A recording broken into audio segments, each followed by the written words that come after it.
अब हम देखते हैं समुच्चय पर संबंध। ये क्या होता है? किसी अरिक्त समुच्चय, एक अरिक्त समुच्चय क्या है? ए है, ए में संबंध, इसमें हमें संबंध क्या बताना है?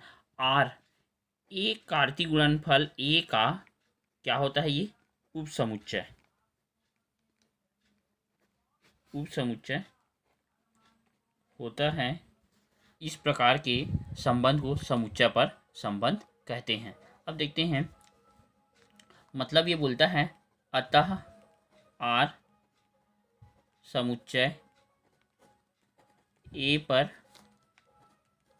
संबंध है if and only if R उपसमुच्चय ए कार्तीय गुणनफल ए। अब हम देखेंगे संबंधों की संख्या।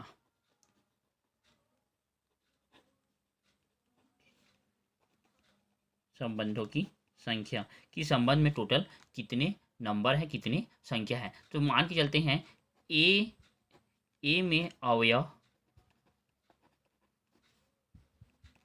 m है, बी में अवयव की संख्या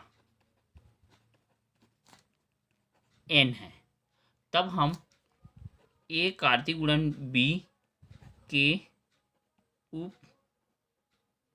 समुच्चयों की संख्या बराबर 2 के घात में m इंटू n।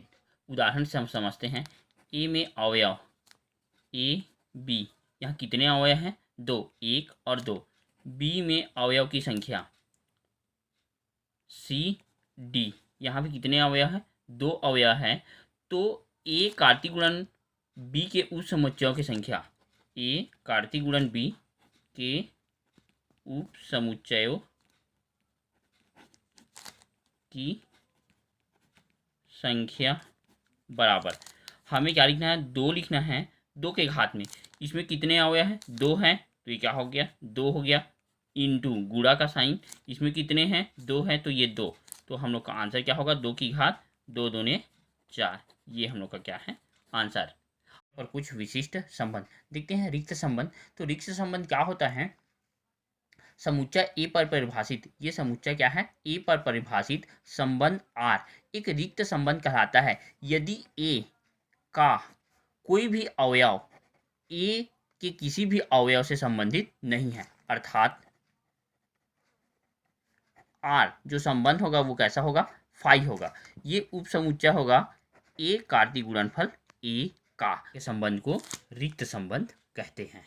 अब देखते हैं सार्वत्रिक संबंध, जिसे हम लोग क्या बोलते हैं? यूनिवर्सल रिलेशन भी कहते हैं। समुच्चय ए पर, ये समुच्चय ए पर परिभाषित संबंध आर सार्वत्रिक संबंध कहलाता है यदि ए का प्रत्येक अवयव ए के सभी अवयव से क्या हो? संबंधित हो, अर्थात आर बराबर ए कार्तीय गुणनफल ए।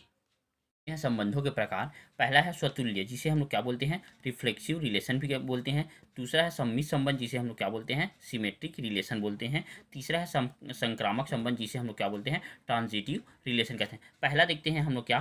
स्वतुल्य संबंध। नाम से स्पष्ट है, स्वतुल्य मतलब स्वयं का।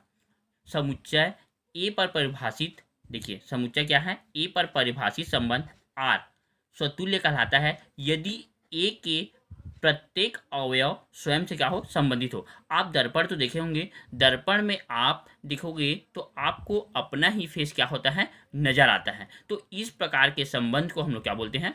स्वतुल्य संबंध कहते हैं। आर समुच्चय ए पर स्वतुल्य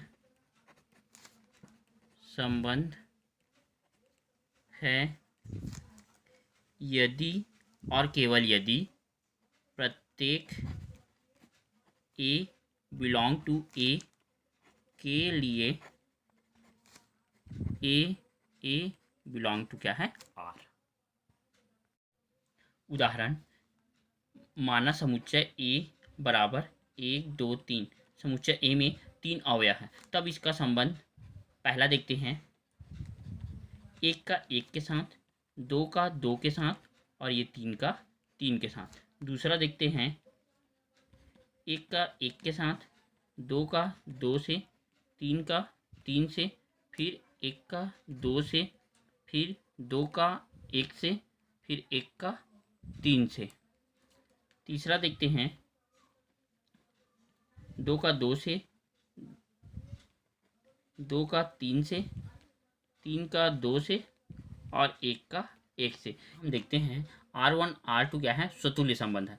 हम लोग परिभाषा में पढ़े हैं कि स्वयं का स्वयं से, तो देखिए 1 का 1 से हमको मिला संबंध, 2 का 2 से मिला, 3 का 3 से मिला, मतलब ये क्या है, स्वतुल्य संबंध है। उसी प्रकार दूसरा देखते हैं 1 का 1 से मिला, 2 का 2 से मिला और 3 का 3 से भी मिला, मतलब ये भी क्या है, स्वतुल्य है।